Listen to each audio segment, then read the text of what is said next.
The contents of this podcast are for informational purposes only and should not be considered medical advice.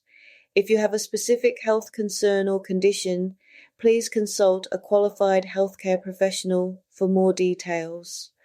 Check out herguru.uk/disclaimers.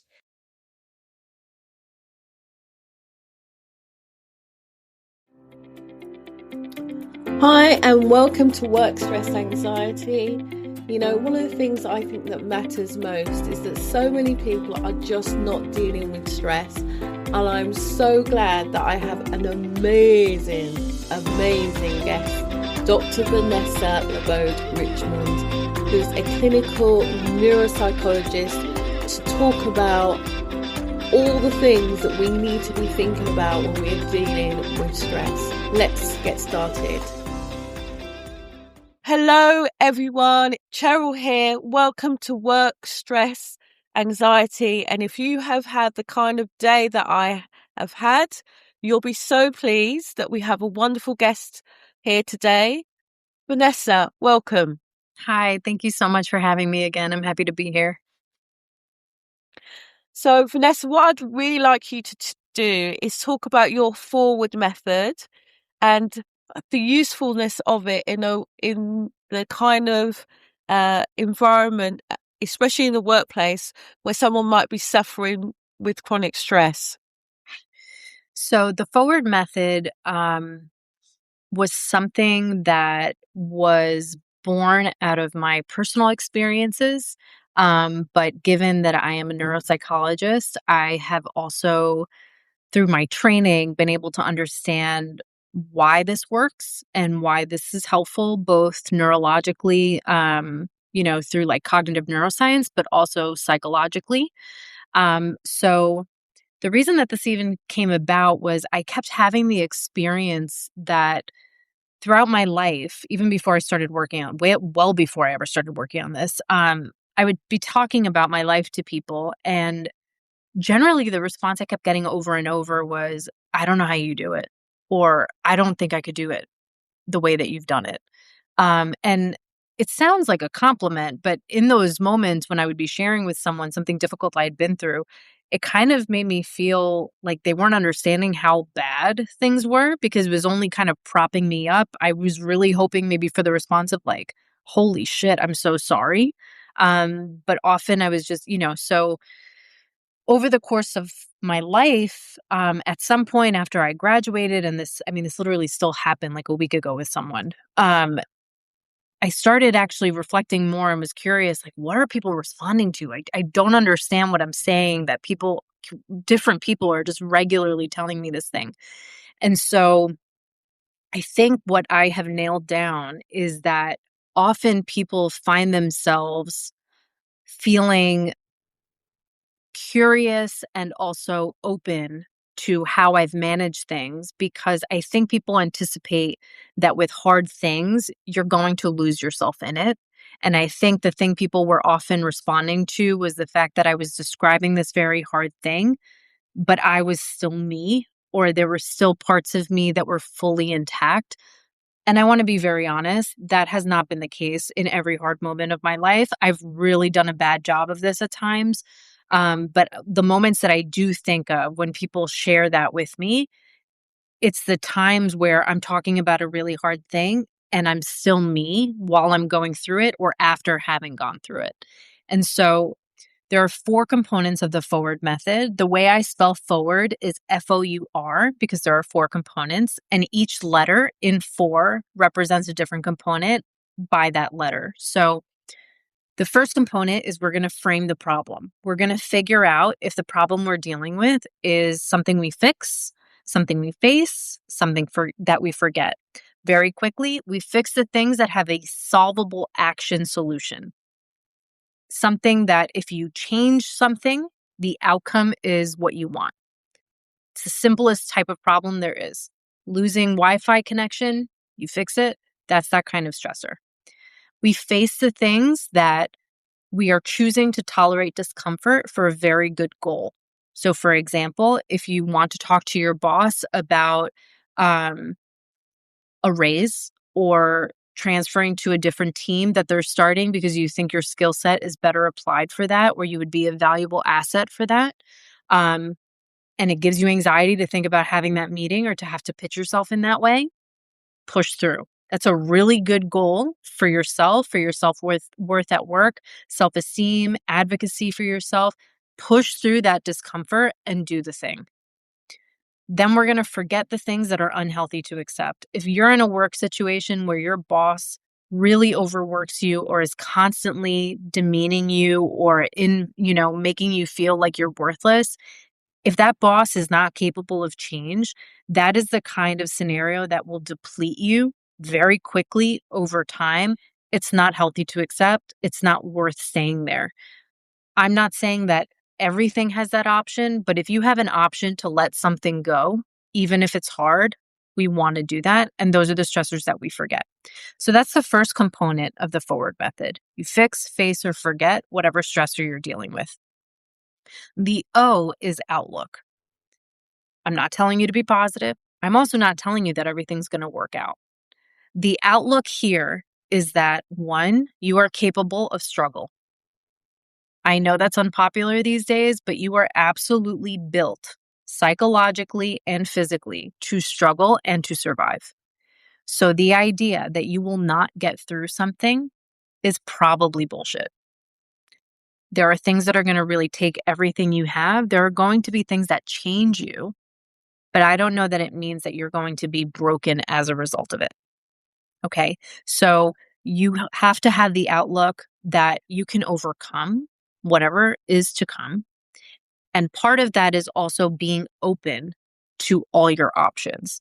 The reason for that is that if there are certain options that you're taking off the table, you're likely losing options that might have a lower brain dollar cost, right? So, for example, Right. if you're in a really hard job and it's really hard to think about leaving because you think, I just can't, it would be failure if I left, it would be really hard to find another job. Those things might, not the failure part, but it might be hard to find another job. But if you tell yourself that you will absolutely never be able to find one, or that this is going to destroy the rest of your life for whatever reason, there are going to be options about leaving or pivoting or changing something that you're not willing to entertain. And those things might be a lower cognitive cost, brain dollar cost, than if you stayed. And so it's really important that you remind yourself, I'm capable of struggling. I'm capable of surviving hard things. And I am going to just be open to reviewing all the options. The third component is understanding. You are going to be trying to understand the scenario outside of yourself. The reason for that is when we are in the middle of a stressful situation, the amygdala, which is the part of the brain that focuses on threat, on fear, on finding the scary thing, is super activated. So when you're stressed out, your brain is very, very aware of the things that are doing that to it. You're in the middle of the storm. You can't be clear in your thinking when your mind is focused only on identifying and controlling the stressor. So what we want to do is we want to give it outside information. The reason why that works is that you're actually engaging the prefrontal cortex, the part of the brain that's in charge of organizing and analyzing and making decisions and sequencing problems and all the things that goes into critical decision making. By integrating outside information, you are going to be able to have more options because you're not in the middle of the storm anymore. So it's important that you understand you're not the first person to have this problem. So talk to people. Talk to people that you know, buy a book, listen to a podcast.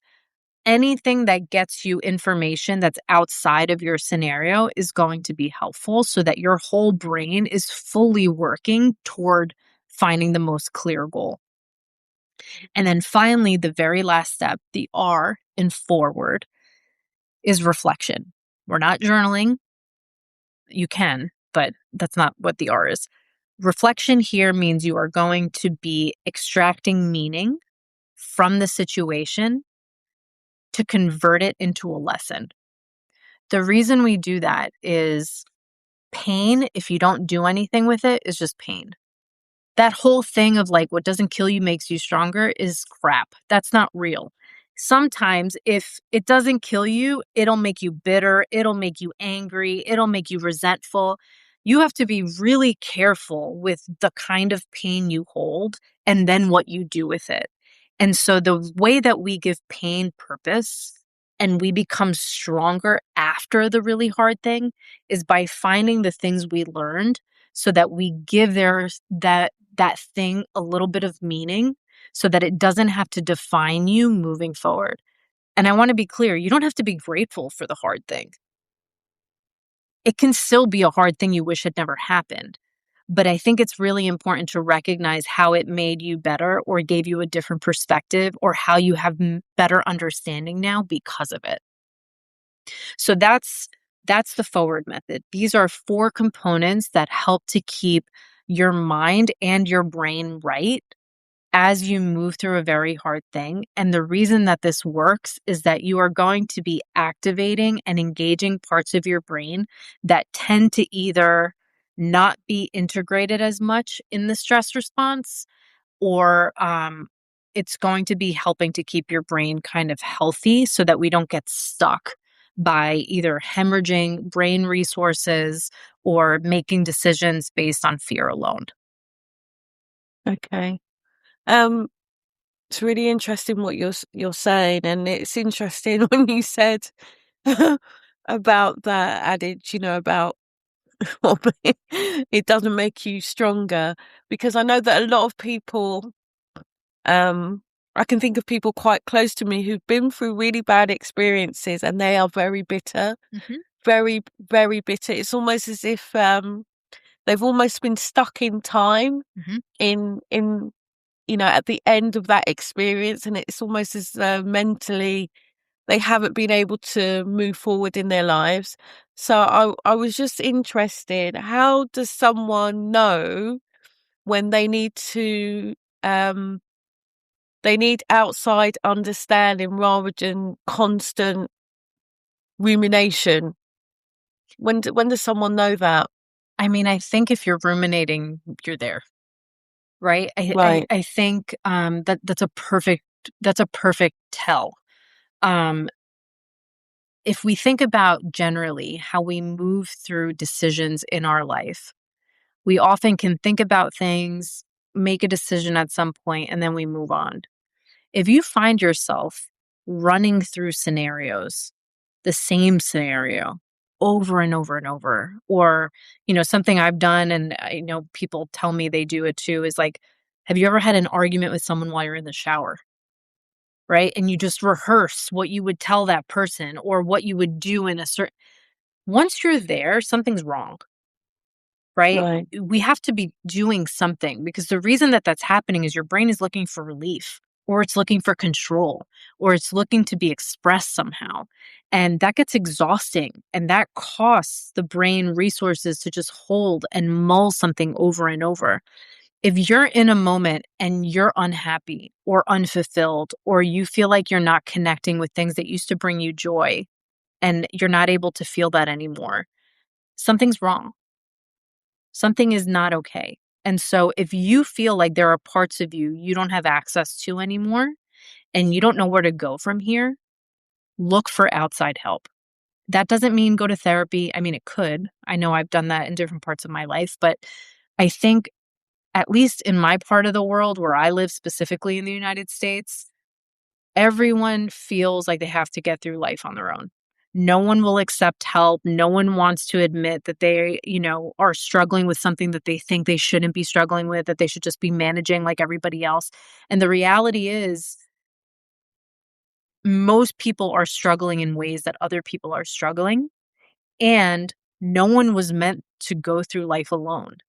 And so, if we can actually harness outside information or perspective, it's going to be incredibly helpful. I'll give a quick example of this that happened in the workplace for me. Um, I was in a very prestigious fellowship after I got my PhD. And within a couple of weeks of being in this position, I knew it was the wrong fit and the environment there was not good. for my mental health. And I was really draining myself very quickly. To really, my anxiety was very high. I was very unfulfilled. It was not good. But because this was such a prestigious thing and I had just graduated, I truly felt that if I left this position, I would not be able to work anywhere. I would have gone to school forever for nothing. And I was also in a position at that time where I really needed the money. We were broke. And this position paid, not amazingly well, but it was enough to live. And I didn't know what I was going to do because I still didn't have my license. And I went, so I realized within a couple weeks this isn't going to be good for me, but I felt like I couldn't do anything about it for all the reasons I said. And then I saw a supervisor of mine, not my boss, but a supervisor, a different supervisor. And 6 months in to that position, I kind of broke down and told her that this position was killing me. It wasn't the right fit. And that I felt horrible because I couldn't leave. She listened to me. And this is someone who has probably a decade more experience than me. And she said to me, I know this is really hard and it's really disappointing that this isn't what you wanted, but you can leave. Like your life is not going to be over. Here's all the things you could consider doing. And this is just a small list. I quit that job 4 days later. And the reason for that is I got this outside information that allowed me to see the picture more clearly. I wasn't just running in my own fear anymore. I had an outside perspective that allowed me to do additional research because I wasn't just operating on, I cannot leave, it will kill my career. And then from there, I went into private practice. I then opened my own practice, and now I'm doing this. And so, again, I'm not saying my life is an example for how everyone's life can be, but having outside information, no matter what the situation is, I think is really critical. Cool. And I ask you, and maybe this might seem like a strange question, but what is the smallest, steadiest next step someone listening to the podcast could take on Monday morning if they're already running on empty? I think there are a couple things you can do. If it's Monday morning, you're running on empty, I'm going to encourage you to pause before spending those brain dollars, right? Because the reality is every night you get a little bit of a deposit because you've slept, right? And sleeping adequately is a deposit. So every day you start off with some money. Unless you can't get out of bed, then you're probably really at zero. But, right, you have a little bit of money. So what I would suggest is Monday morning, every time you have to make a decision, pause and ask yourself whether it's worth spending that money on. Right? I want you to think about how if you have $1 million in the bank and you want to order takeout, okay, you don't even have to think about it. If you have $20 in the bank and you want to order takeout, you're going to think about it. So this is what I'm saying. If you feel like you have very little money in that brain bank, think before spending. Because what's happening is you're probably just spending because you could at some point just spend it. And now there's nothing left or there's very little left. And so pausing before accepting an additional assignment you don't have to do. Pausing before you're going to go and have a conversation that's going to deplete you. Pause before you decide, you know what, I'm not going to take lunch today. No. You have to stop for 20 minutes and go take your lunch. Why? Because taking the break and eating is actually going to be a deposit into your account so that the afternoon is a little bit better working, right? And so pause before you spend money, pause to be able to deposit some of that money. And I think you can slowly kind of make your way back. If you're able to, part 2 would be start practicing the F. Start framing your problems. Sit down and actually think about like, okay, what are all the problems or stressors I'm dealing with right now? And figure out which category they fall into. Fix, face, or forget. Doesn't mean you have to do it that day, but it's going to give you an idea of where things need to be and what you might need to do eventually again, to manage that brain bank, but also because it's incredibly exhausting and it's never going to pay off to hold things indefinitely. And I think often professionally we do that thinking it's going to be okay, but it just gets too costly. Okay. Vanessa, before you go, can I ask you one final question? Because it's interesting what you said about your own experience. 'Cause I know a lot of people, they've worked hard and they've probably got the job of their dreams. Mm-hmm. And then maybe, I think of one particular person, they may have overpromised in the interview that they could fix things, and they're into the job, and half the team's disappeared for various reasons, and they know they're struggling. What what what would be your suggestion to that person? They're in their dream job, but it's clearly not working out. They know they're not coping because they're exhibiting the behaviors. They're telling whoever wants to listen, I am not enjoying myself. What would you say to that person? Well, I mean, it seems like you're not in your dream job, right? And that might be actually really hard to just acknowledge. I thought I was in my dream job, but the job I had in my head and the job I was promised was not the job I got. And I could either continue to pretend like it was and have it drain me and deplete me completely, or I could figure out how to actually find it. And that's what I did. And that's what they can do. If you are in a job that you thought was going to be one thing, and either it doesn't feel the way you thought, or now you don't have any support because your team isn't there anymore, or the demand is actually unrealistic and unsustainable, and so you're just always disappointing or always failing in some capacity, that's not a dream job. That's a nightmare. There is probably somewhere another position that might not be the dream job, but it might be closer to what you actually pictured. And I think from everything you described, I know what it is to work really, really hard and to finally get the thing. And then you get there and it's wrong. And I don't know that I don't know that that's something I need to die with. I think that that's a moment where it's like, oh, this is disappointing. What's wrong here? Do I need to learn more to make this better? I've also had that experience. I don't leave those experiences, but there have been moments where it's like my internship year, for example, was really hard at the beginning. And I was like, oh my God. But it was because I needed to get faster at what I was doing. I needed to learn a little bit more to be at the level that I needed to be at. Right. But then once I got there, I loved it. Right. So this isn't about working hard or not. I don't want anyone to leave here thinking like, oh, this woman doesn't want to work hard. No, no, no. I can work really hard, really, really hard. This isn't about hard work. This isn't about the every once in a while having to be up until midnight to work. I do that now. Like that, yeah, that happens sometimes. This is about the kind of experience that feels really bad or really not right most days. You get one life. Don't choose to live it that way if you can. And on that note, very wise note, I want to thank you, Vanessa. Vanessa, I have to say to listeners, Vanessa has been so patient with Cheryl this afternoon, and I really appreciate you joining us and sharing your insights and your learnings.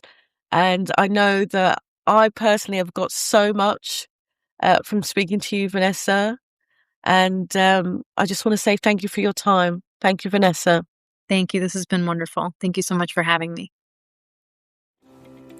Just one small step. It fits into the ABGW philosophy best because it gives you one doable action without pretending that you can rebuild your entire nervous system between your breakfast and your first tea meeting. Anyway, bye for now.